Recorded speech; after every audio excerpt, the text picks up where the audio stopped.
ವಯನಾಡು ಅಂತಲ್ಲ, ಯಾವುದೇ ಬೆಟ್ಟ ಗುಡ್ಡಗಳನ್ನು ನೋಡಿದರೆ ಕೂಡ ಬೆಟ್ಟದ ಕಣಿವೆ ಪ್ರದೇಶದಲ್ಲಿ, ಕಂದರ ಕಣಿವೆ ಪ್ರದೇಶದ ಬೆಟ್ಟಗಳ ಮೇಲ್ಗಡೆ ನಾವು ಕಟ್ಟಡಗಳನ್ನು ಮಾಡ್ತಾ ಹೋದಾಗ, ಯಾಕೆಂದರೆ ಬೆಟ್ಟಗಳ ಮೇಲ್ಗಡೆ ಸೆನ್ಸಿಟಿವ್ ಏರಿಯಾ, ಸೂಕ್ಷ್ಮ ಜೈವಿಕ ಪ್ರದೇಶ ಅಂತ ಹೇಳ್ತೇವೆ. ಯಾವುದೇ ನದಿ ಮೂಲ ಹುಟ್ಟುವುದಲ್ಲಿ ಆ ನದಿ ಮೂಲದ ಮಳೆ ನೀರು ಸೇರಿಸಿಕೊಂಡುಕೊಳ್ಳದಲ್ಲಿ ಮುಂದಿನ ಮಳೆಗಾಲಕ್ಕೆ ಕಾರಣವಾಗೋದು ಕೂಡ ಅದೇ ಪ್ರದೇಶ. ಆ ಪ್ರದೇಶಗಳಲ್ಲಿ ಅದಕ್ಕೊಂದು ಮಾತೇ ಇದೆ, ಪಶ್ಚಿಮ ಘಟ್ಟದ ನದಿ ಮೂಲಗಳು ಅದರ ಪಾಡಿಗೆ ಬಿಟ್ಟು ಬಿಡಿ. ಯಾರೊಬ್ಬರು ಕೇಳ್ತಾರೆ ಇದಕ್ಕೆ ದುರಂತಕ್ಕೆ ಪರಿಹಾರ ಏನು? ಪರಿಹಾರ ಏನೂ ಇಲ್ಲ. ಪಶ್ಚಿಮ ಘಟ್ಟದ ನದಿ ಮೂಲಗಳನ್ನು, ಮಳೆಕಾಡನ್ನು ಅದರ ಪಾಡಿಗೆ ಬಿಟ್ಟು ಬಿಡಿ, ದುರಂತಗಳಿಗೆಲ್ಲ ನಾಳೆ ಕ್ಲೋಸ್ ಆಗ್ತದೆ.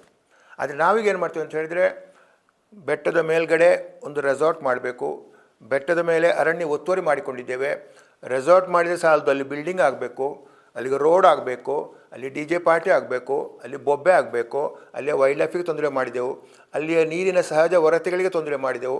ಟೋಟಲ್ ಇದೆಲ್ಲ ವ್ಯವಸ್ಥೆಗಳಾಗುವಾಗ ಆ ಬೆಟ್ಟದ ಮೇಲ್ಗಡೆ ಸೆನ್ಸಿಟಿವ್ ಏರಿಯಾದಲ್ಲಿ ಮಳೆ ಬರುವಾಗ ಮಳೆ ನೀರನ್ನು ಹಿಡ್ಕೊಳ್ಳಿಕ್ಕೆ ಸಾಮರ್ಥ್ಯ ಇಲ್ಲದ ಕಾರಣ ಇಡೀ ಗುಡ್ಡವೇ ಕುಸಿತದೆ. ಆದ ಕಾರಣ ಪಶ್ಚಿಮ ಘಟ್ಟದ ಮೇಲ್ಗಡೆ ಯಾವುದೇ ರೆಸಾರ್ಟ್ಗಳು, ಯಾವುದೇ ಕಾನೂನು ಬಾಹಿರ ಚಟುವಟಿಕೆಗಳು ಮಾಡಬಾರ್ದು ಅಂತೇಳಿ ಅವಕಾಶ ಇರುವ ಕೂಡ ಅರಣ್ಯ ಒತ್ತುವರಿ ಮಾಡಿ ಸಾವಿರಾರು ಅರಣ್ಯ ಒತ್ತುವರಿ ಆಗಿದೆ. ನದಿ ಮೂಲಗಳನ್ನು ನಾಶ ಮಾಡಿದ್ದೇವೆ. ನದಿ ಮೂಲಗಳಿಂದ ಮಳೆಕಾಡಿಗೆ ಬರುವಂಥ ನೈಸರ್ಗಿಕ ಜೀವನಾಡಿಗಳನ್ನು, ಜಲನಾಡಿಗಳ ವ್ಯವಸ್ಥೆ ನಾಶ ಮಾಡಿದ್ದೇವೆ. ಆದ ಕಾರಣ ಎಲ್ಲ ಕಡೆಗಳಲ್ಲಿ ಈ ಎಲ್ಲ ದುರಂತಗಳಿಗೆ ಕಾರಣ ಮಾನವ ಹಸ್ತಕ್ಷೇಪ ಹೊರತು ಇದರಲ್ಲಿ ಪ್ರಕೃತಿ ಏನೂ ಅಲ್ಲ. ಮಳೆ ಜಾಸ್ತಿ ಬಂದಿದೆ, ಮಳೆ ಇದಕ್ಕಿಂತ ಮೊದಲು ಜಾಸ್ತಿ ಬಂದಿದೆ.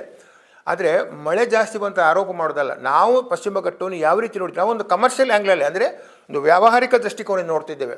ಲಾಭ ನಷ್ಟ ದೃಷ್ಟಿಯಿಂದ ಅಲ್ಲಿ ಗಣಿಗಾರಿಕೆ ಮಾಡ್ತೇವೆ, ಅಲ್ಲಿ ಹೈಡಲ್ ಪ್ರಾಜೆಕ್ಟ್ ಮಾಡ್ತೇವೆ, ಅಲ್ಲಿ ನದಿ ಮೂಲವನ್ನು ತಿರುಗಿಸ್ತೇವೆ, ಎತ್ತಿನ ಹೊಳೆ ಅಂತ ಮಾರಣಾಂತಿಕ ಪ್ರಾಜೆಕ್ಟ್ಗಳು. ಇದೆಲ್ಲ ಕಾರಣಗಳಿಂದ ಇವತ್ತು ಈ ರೀತಿಯ ಭೂಕುಸಿತಗಳು, ಅದು ವಯನಾಡು ಅಂತಲ್ಲ, ಎಲ್ಲ ಕಡೆಯಲ್ಲಿ ಮುಂದಿನ ದಿನಗಳಲ್ಲಿ ಈಗ ಚಿಕ್ಕಮಗಳೂರಲ್ಲಿ ಆಗುವಂಥದ್ದು, ಮಡಿಕೇರಿಯಲ್ಲಿ ಆಗಿದೆ, ಎಲ್ಲ ಕಡೆಯಲ್ಲಿ ಆಗುವಂಥದ್ದು.